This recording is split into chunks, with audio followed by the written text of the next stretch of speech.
অন্যদিকে বেআইনি দোকান উচ্ছেদ শুরু উত্তরপাড়া কোত্রং পৌরসভার। বুলডোজার দিয়ে ভাঙা হলো একের পর এক দোকান। বিনা নোটিসেই উচ্ছেদের অভিযোগ ব্যবসায়ীদের একাংশের। সরকারি নির্দেশ মেনেই উচ্ছেদ দাবি করছেন পুরপ্রধান। बोलने लायक तो है नहीं, अभी अगर कुछ पहले से बोलते हैं, अगर कुछ पहले से अगर पता रहता तो मैं सब खाली कर लेता।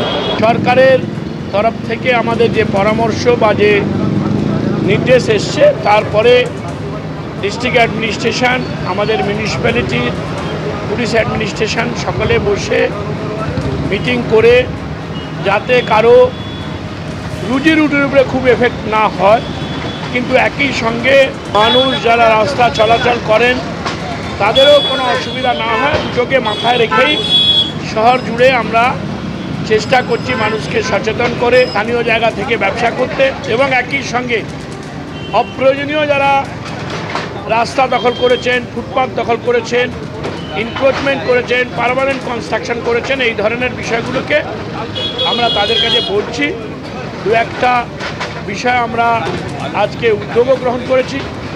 আগামী দিন এই বিষয়টি আরও সার্ভে অনুযায়ী, সরকারের নির্দেশ অনুযায়ী আরও ব্যবস্থা গ্রহণ করা হবে। উত্তরপাড়া চেয়ারম্যানের নেতৃত্বে আজকে বুলডোজার চালিয়ে উত্তরপাড়ায় হকার উচ্ছেদ চলছে। আমি জানি না উত্তরপাড়ার চেয়ারম্যান মুখ্যমন্ত্রীরও নির্দেশ মানছেন না। মুখ্যমন্ত্রী আমরা দেখেছি প্রকাশ্যেই মিটিং করে বলেছেন 1 মাসের সময় দেওয়া হচ্ছে, বিকল্প ব্যবস্থা না করে হকার উচ্ছেদ করবে না। আজকে উত্তরপাড়া পৌরসভা কোথায় বিকল্প ব্যবস্থা করেছে? কোনো বিকল্প ব্যবস্থা নেই। আজকে যে দোকান খুলতে পারেনি, যে কোনো কারণে সে দোকান খুলতে নাই পারে, তাই বলে তার দোকান ভেঙে দেবে, গুড়িয়ে দেওয়া হবে? এই যে তৃণমূলী শাসন চলছে, এই তৃণমূলী শাসনের আমরা তীব্র প্রতিবাদ জানাচ্ছি। বর্ধমানে হকার উচ্ছেদ অভিযান, আর সেই অভিযানকে কেন্দ্র করে উত্তেজনা তৈরি হলো। রাস্তা এবং ফুটপাত দখল করে থাকা দোকান, আর সেই দোকান তুলতে বুলডোজার চালানো পুরসভা। বর্ধমান পুরসভা চত্বর থেকে টাউন হল পর্যন্ত হলো এই অভিযান। উচ্ছেদের বিরুদ্ধে বিক্ষোভ দেখান হকাররা।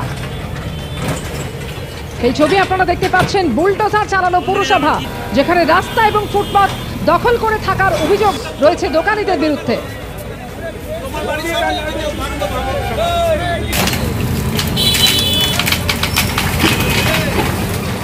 কমল কৃষ্ণ দিয়ে কথা বলবো, আমাদের প্রতিনিধি রয়েছেন এই মুহূর্তে আমাদের সঙ্গে। কমল কৃষ্ণ, হকার উচ্ছেদ অভিযান এবং সেই নিয়ে উত্তেজনা তৈরি হয়, কি বক্তব্য হকারদের? একদমই, যে তোমার বলা চলে যে ফের বর্ধমান শহরে হকের উচ্ছেদ অভিযান এবং সেই হকার উচ্ছেদ অভিযানকে কেন্দ্র করে বুলডোজার চললো।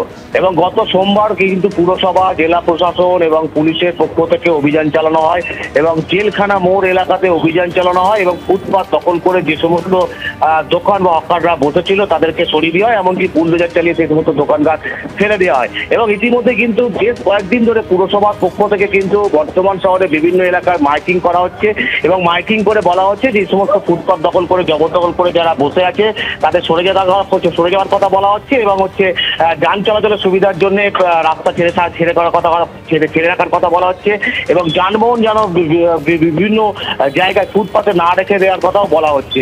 আজকে যেটা দেখা গেল, বর্তমান শহরে পৌরসভা থেকে শুরু হয় এই উচ্ছেদ অভিযান, এই হকার সরানোর অভিযান, এবং পুরসভা থেকে জিটি রোড ধরে টাউন হলের সামনে পর্যন্ত এই অভিযান চলে এবং অভিযান চলার পর দেখা যায় যে বেশ কিছু দোকানপাট তারা নিজেদের উত্তরকে সরিয়ে নিল। বেশ কিছু দোকান এখনো ফুটপাতে কিন্তু রয়ে গেছিল এবং সেই সমস্ত দোকানপাট রীতিমতো বুলডোজার চালিয়ে কিন্তু পুরসভার পক্ষ থেকে সেগুলো সরিয়ে দেওয়া হলো। এবং যদিও হকাররা সেই বারবার অভিযোগ করছে যে তারা খাবে কি, তাদের এই সমস্ত দোকানপাট যদি তুলে দেওয়া হয় তাহলে তারা কি করবে আগামী দিনে। হকারদের এই অভিযোগ আর সেই অভিযোগকে কেন্দ্র করে উত্তেজনা তৈরি হলো। ধন্যবাদ কমল কৃষ্ণ তোমাকে।